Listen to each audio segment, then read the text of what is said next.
हम सबने अपने बचपन में बाज और कछुए की कहानी सुन रखी है, जिसमें कछुआ आसमान में उड़ना चाहता है और एक दिन अपनी इच्छा वो बाज से जाहिर करता है। बाज कछुए की बात मान तो जाता है, पर आसमान में जाने के बाद बाज कछुए को छोड़ देता है और कछुआ जमीन पे गिर के घायल हो जाता है।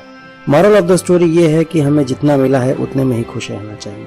ये कहानी सिर्फ हमारे देश में नहीं बल्कि सारी दुनिया में माता पिता अपने बच्चों को बाल कथा के रूप में सुनाते आए हैं। अब की नई पीढ़ी हमारे सामने है और हम ये कहानियां एक बार फिर उन्हें सुना रहे हैं। पर अब अपने बच्चों को ये कहानी सुनाने से पहले मैं सोच में पड़ जाता हूँ कि क्या ये कहानी सही सीख दे रही है। इस दुनिया में हर कोई आगे बढ़ने के सपने देखता है, पर बहुत कम लोग ऐसे होते हैं जो इस दिशा में एक ईमानदार प्रयास करते हैं। ये कहानी उन प्रयासरत लोगों का हौसला गिराने का काम करती है।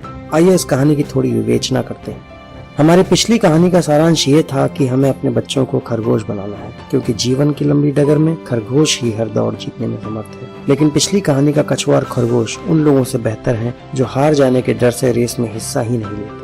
मैं उन लोगों की बात कर रहा हूँ जो योजनाएं तो बड़ी बड़ी बनाएंगे, पर उन पे काम करने की जब बारी आएगी तब पीछे हट जाएंगे। इस कहानी का कछुआ बेबाकी से अपनी बात रखता है कि उसे वो पाना है जो उसे विरासत में नहीं मिला। उसके मन में वो अंतर्द्वंद नहीं है जो ज्यादातर लोगों को उलझाए रखता है कुछ ऐसी बातों में, जैसे कि कहीं मैं फेल हो गया तो, या फिर मुझे और भी बहुत से काम हैं, या फिर लोग क्या कहेंगे। लोग क्या कहेंगे ये आप तब क्यों नहीं सोचते जब आपकी जेबें खाली होती हैं और आप उधार मांगने के लिए विवश होते हैं। और फिर अपने सपनों को सच में तब्दील करने से ज्यादा जरूरी क्या काम हो सकता है। बाज हवा में उड़ता है क्योंकि उसे ईश्वर ने इस लायक बना के भेजा है, पर इस दुनिया की विडंबना ये है कि जो पहले से ही उड़ान भर रहे हैं वो ये नहीं चाहते कि जमीन पे रेंगने वाले भी कल को आसमान छुएं। अगर सारे नौकर मालिक बन गए तो नौकरी कौन करेगा।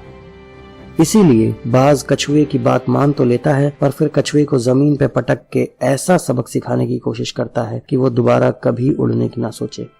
ये कहानी कछुए की चोट दिखा के हमें ये सीख देती है कि जो है जितना है उतने में ही खुश रहो। ये कुछ ऐसा ही है कि बच्चा अगर फेल हो जाए तो हम उसकी पढ़ाई ये कह के छुड़वा दें कि पढ़ाई करना एक गलत आइडिया था, लेकिन जिन्हें जीत की लगन हो वो ऐसी मुश्किलों से नहीं डरते। आइए हम उदाहरण लेते हैं गरीब परिवार में जन्मी बच्ची का, जो अपनी माँ और दादी के साथ रहती थी और जिसने अपना काफी बचपन सब्जी की बोरियों से बने कपड़े पहन के गुजारा। गरीबी के बावजूद बच्ची में आगे बढ़ने की इच्छा थी और उसकी दादी के प्रोत्साहित करने पे उसने चर्च में बाइबल का पाठ शुरू किया। पर 9 साल की उम्र में आर्थिक तंगी के चलते उसे अपनी दादी से दूर उसके पिता के साथ रहने जाना पड़ा, जहां कई सालों तक उसका शोषण किया गया और 14 साल की उम्र में उसने एक मृत बच्चे को जन्म दिया। इसके बाद वो अपनी दादी के पास वापस आ गई और फिर से स्कूल जाना शुरू किया, जहां वो दूसरे बच्चों के लिए हंसी का पात्र थी।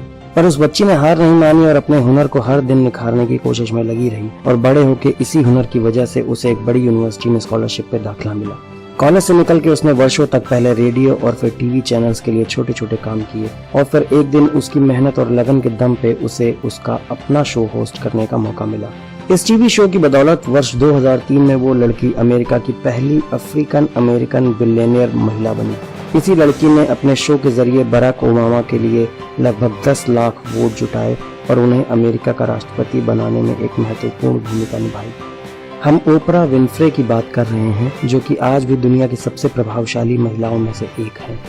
दोस्तों, मैं दुआ करता हूं कि जिन विषम परिस्थितियों से ओपरा गुजरी वैसे हालात किसी भी बच्चे को ना देखने पड़े। पर हम ओपरा के जीवन से सीख लेकर अपने बच्चों को ये तो बता ही सकते हैं कि कोशिश करने वालों की कभी हार नहीं होती।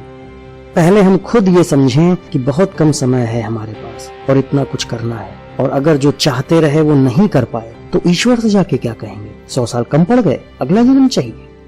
हम अपने बच्चों को बताएं कि कछुआ अपने हालात बदलने की कोशिश कर रहा था और ये गलत नहीं है। बस उन्हें बाज जैसे साथियों से बच के रहना होगा जो उनकी मदद करने की बजाय नुकसान ज्यादा पहुंचाएंगे।